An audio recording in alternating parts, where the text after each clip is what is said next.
ज्यादा अहंकार मत करो, जो उपलब्धियां मिली हैं उनका उपयोग करो। भगवान महावीर ने कहा है, लेकिन उन उपलब्धियों पे अकड़ के मत जियो, क्योंकि जो आज है वो कल रहे इसकी कोई गारंटी नहीं हुआ करती है। ध्यान रखना, आज तुम्हारे पास सब कुछ है, कल तुम्हारे पास कुछ ना होगा। बुलंदी देर तक किस शख्स के हिस्से में रहती है, बुलंदी देर तक किस शख्स के हिस्से में रहती है। बहुत ऊंची इमारत सदा खतरे में रहती है, बहुत ऊंची इमारत सदा खतरे में। इमारत जितनी ऊंची होगी उतना खतरा बढ़ेगा, जितना नाम कमाओगे उतना खतरा बढ़ेगा, जितना यश कमाओगे उतना खतरा बनेगा, जितने चर्चित होगे उतने खतरे पैदा होंगे। ध्यान रखिए, सोचना है आपको, ज्यादा मत अकड़ो। अकड़ने वाले बहुत जल्दी नीचे आते हैं। ध्यान चल रहा है ना, अभी कितने सारे राम जा रहे हैं लाइन से जेल में, धनाधन लाइन लग रही। ये कौन है? अकड़ के जीने वाले लोग हैं। थोड़ी सी उपलब्धियों पे अकड़ गए, अपने आप को ना जाने क्या समझने लगे। क्या है तुम्हारे पास? बताइए, किस बात पे अकड़ते हो? किस पे छाती चौड़ी करते हो?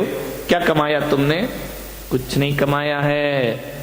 ध्यान रखना, जब ज्यादा अकड़ पैदा होना तो टाटा बिरला और रिलायंस को देख लेना, उनके आगे अपनी कोई भी औकात नहीं हुआ कर। चक्रवर्ती को देख लेना, चक्रवर्ती का वैभव, चक्रवर्ती की संपदा, आप कुछ भी नहीं है उनके आगे। ध्यान रखना, चंद रुपए मिट्टी के ठीकरे क्या बटोर लिए, आदमी अकड़ के चलने लगा। एक कार क्या खरीद ली महंगी सी, ऐसे चलते हो कि रामनाथ कोविंद के बाप तुम ही पैदा हो गए इस धरती पर। ध्यान रखिए, मानने पर सोचना है आपको, विचार करना है। क्या है तुम्हारे पास? चक्रवर्ती के पास कितना राज्य था, कितना राजा होता? चक्रवर्ती की संपदा कितनी होती है? 6 खंड का राजा, 5 मिलेक्स खंड और 1 आर्य खंड का अधिपति होता है चक्रवर्ती। 6 खंड, 6 खंड का सम्राट चक्रवर्ती होता है। तुम कितने खंड के राजा हो?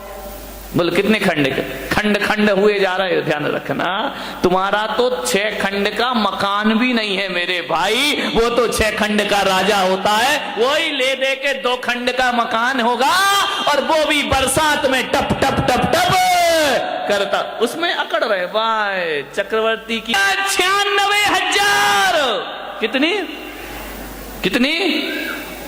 कौन बोला काश हम बन जाते चक्रवर्ती? ये बच्चों को शांत करो जरा, शोर मचा रहे। देखो जरा किसके हैं, भगवान जाने, ऐसे छोड़ देते हैं जैसे कोई किराए के बच्चे हो। चक्रवर्ती की 96,000 रानियां, अपनी कितनी है? बोलो अतुल भाई। देखो ईमानदारी से तो एक नहीं है, बोल रहे हो बात अलग है, तुम कह रहे हैं हम मान ले रहे हैं, कोई दिक्कत की बात नहीं है। विचार करिए, चक्रवर्ती की 96,000 रानी, अपनी एक, वो भी काली कलूटी। ध्यान रखना, एक पे ही अकड़े जा रहे हो।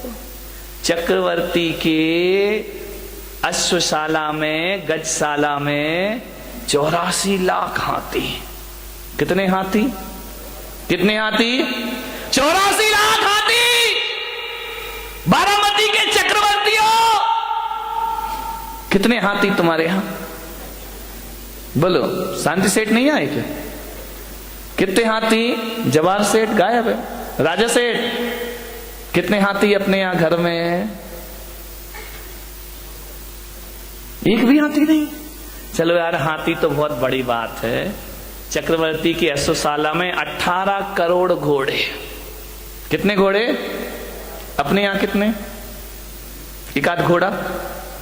18 करोड़ घोड़े, 84 लाख हाथी। ध्यान रखना, और 18 करोड़ घोड़े। चलो घोड़ा भी बहुत बड़ी बात हो गई मेरे भाई। बारामती वालों जरा इतना बताओ, तुम्हारे घर में एक आध गधा तो होगा?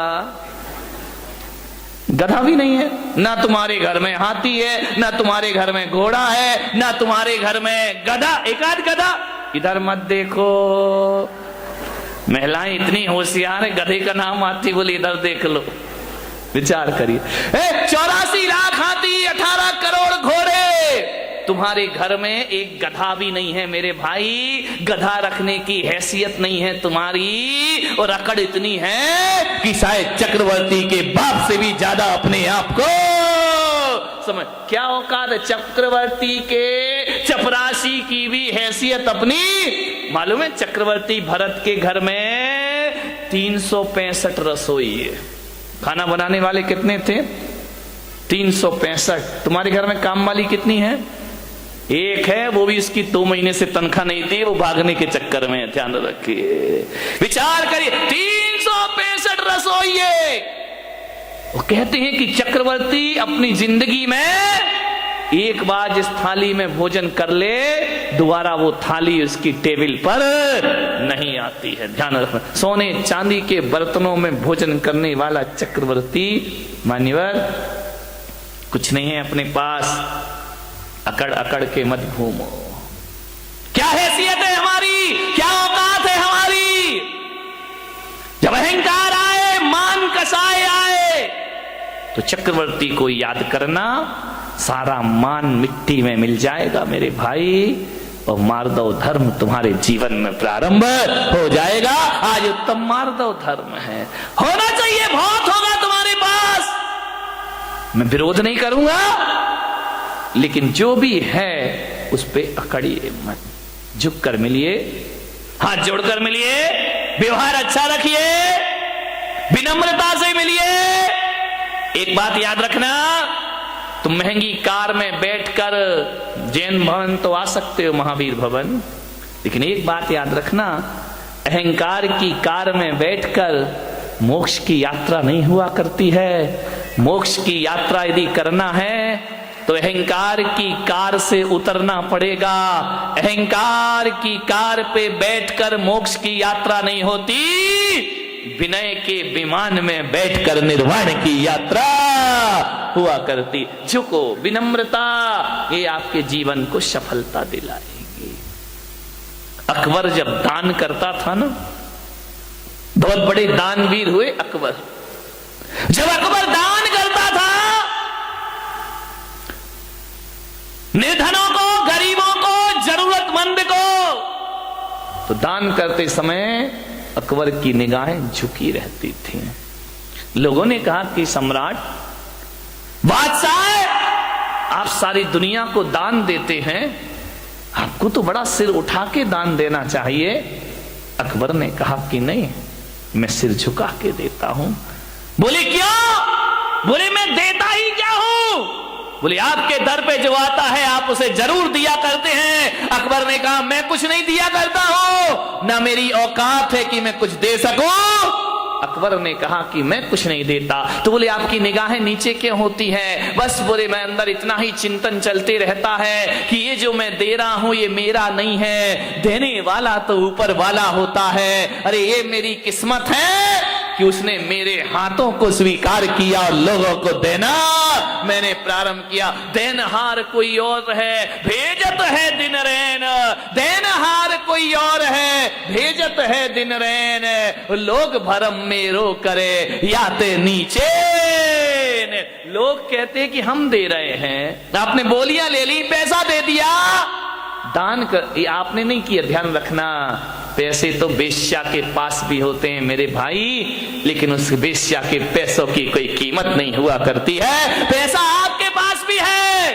पैसे वाला वो नहीं होता है जो पैसा जोड़ जोड़ के रखता है। पैसे वाला वो होता है जो दोनों हाथ लुटाने की ताकत रखा करता है। ध्यान रखिए, अकबर ने कहा कि मैं कुछ नहीं दे रहा हूं, ऊपर वाला दे रहा है। ध्यान रखना, आप दान नहीं कर रहे हैं। थोड़ा सा दान करके मेरा नाम नहीं लिखा, मेरा नाम नहीं आया, मेरा फोटो नहीं छपा, धरती मान महाविश्वरूप करही नीच गति जगत में। ध्यान रखिए, कुछ नहीं, जब भी दान देने का भाव जगे अकड़ना मत। हमने इतना दिया और हमें पूछे ही नहीं, हमें माला ही नहीं पहनाई, हमारा नाम ही नहीं लिया, हमने इतना काम किया, हमें कुछ सम्मान ही नहीं मिला। मान महाविश्वरूप करही नीच गति। ध्यान रखना, यदि संतों का कोई काम कर दिया तो कोई एहसान नहीं कर दिया है, एहसान तो संतों ने तुम पर कर दिया जो तुम जैसों से सेवा स्वीकार कर ली। ध्यान रखना, आपके ऊपर संत का एहसान है, आपने संत पे कोई एहसान नहीं किया। ध्यान रखना, अकबर ने कहा एहसान तो ऊपर वाले का है जिसने मुझे इस योग्य बना दिया। ध्यान रखिए, देनहार कोई और है, भेजत है दिन में। लोग भरम में रो करे याते नीचे नैन। मेरे भाई, माधव धर्म कहता है किसी का परोपकार करो तो इस हाथ से करो और उस हाथ को पता नहीं चलना चाहिए। ध्यान रखना, खबर ही नहीं होना चाहिए। वह माधव धर्म। 1000 रुपए का 500 रुपए का पंखा क्या दे देते हो, हर पंखुड़ी पे नाम, फलाने सेठ की स्मृति में, उनके पुत्र, उनके पौत्र। कमाल हो गया। एक पंखे में मैंने देखा इतने नाम लिखे, इतने नाम लिखे। वो तो गनीमत थी कि पंखा 3 पंखुड़ी का था, 4 का होता तो और पुरखों के नाम भी उसमें आ जाते। अब कुछ लोगों को ये भ्रांतियां हो गई हैं कि जहां पर जैन मुनि रहते हैं वहां पानी नहीं गिरता है। मैं उनसे कहता हूं कि यदि आंखें हो तो देखें इंदौर में क्या हो रहा है, पानी ही पानी हो रहा है। और ना जाने मेरे साथ ऐसा क्यों होता है। मैंने जयपुर चातुर्मास किया, 6 साल से वहां पानी नहीं गिरा था। और जिस दिन हमारे कलश की स्थापना हुई वहां झमाझम बरसात हो जाया करती है। यहाँ पर हमारे वो लोग भी बैठे हैं जो हर चातुर्मास में जाते हैं। नागपुर में स्थापना हुई, झमाझम बरसात हुई, ग्वालियर भीगा, आगरा भीगा, मुंबई के भीगने की तो बात ही मत करो।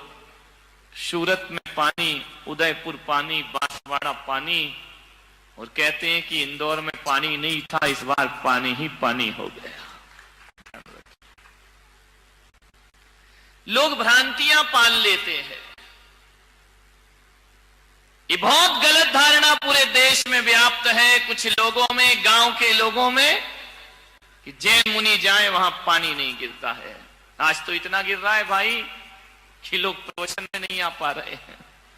ध्यान रखिए,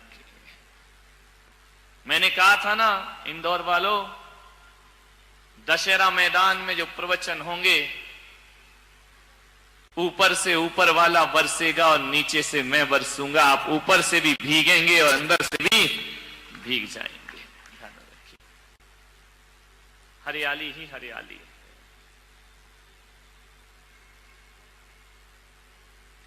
लेकिन पानी भी तो देखो कैसा है। अभी तक के प्रवचनों में दिन भर पानी गिरा, लेकिन प्रवचन के समय नहीं गिरा। आज भगवान ने कहा कि चलो यार, प्रवचन में भी थोड़ा बरसा देना चाहिए, नहीं तो प्रवचन के बाद ही गिरा है पानी। कोई बात नहीं, भीगते रहो।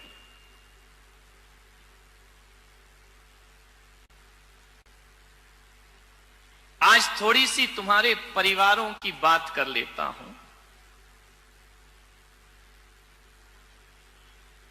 तुम्हारे घर की बात कर लेता हूं।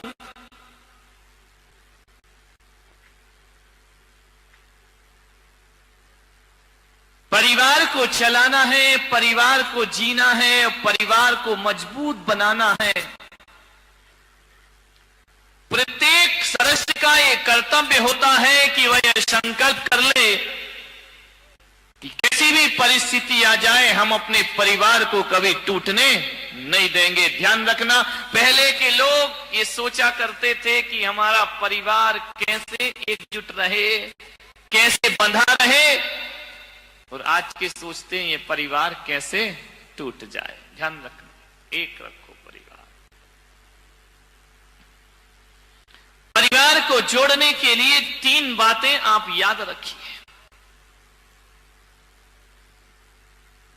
ये 3 बातें नहीं, ये 3 रत्न हैं। ये 3 बातें नहीं हैं, ये तीनों लोक की संपदा है।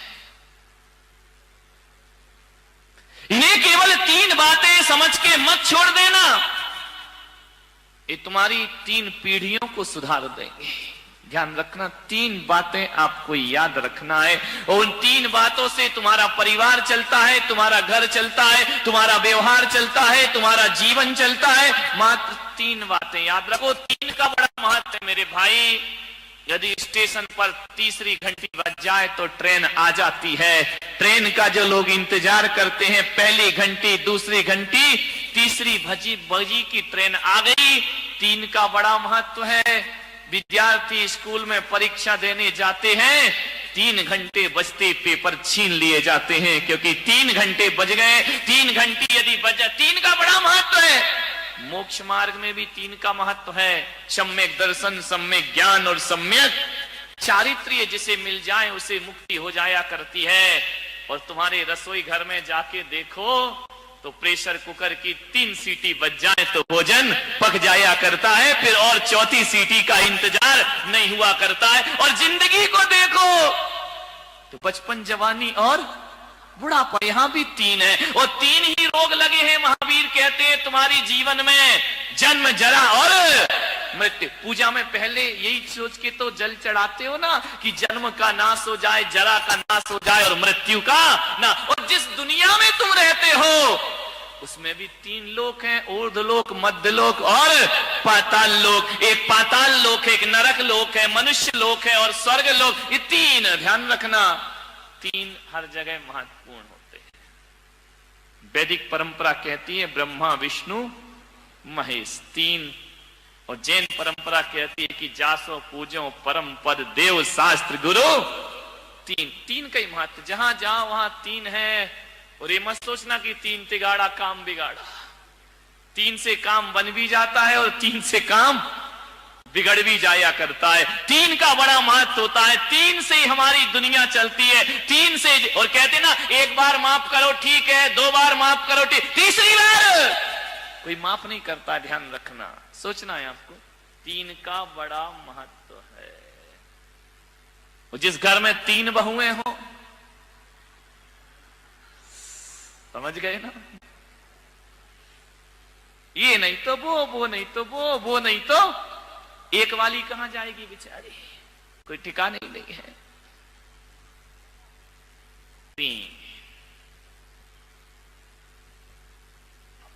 3 बातें याद रखिए परिवार को संगठित करने के लिए। 3 बातें यदि स्मरण में रहे, उन्हें केवल बात समझ के मत छोड़ना। 3 बातें। अदालत में जज साहब कितने हथौड़े मारते जब माहौल बिगड़ने, 1 2 3, ध्यान रखना। 3 के बाद फिर कुछ नहीं।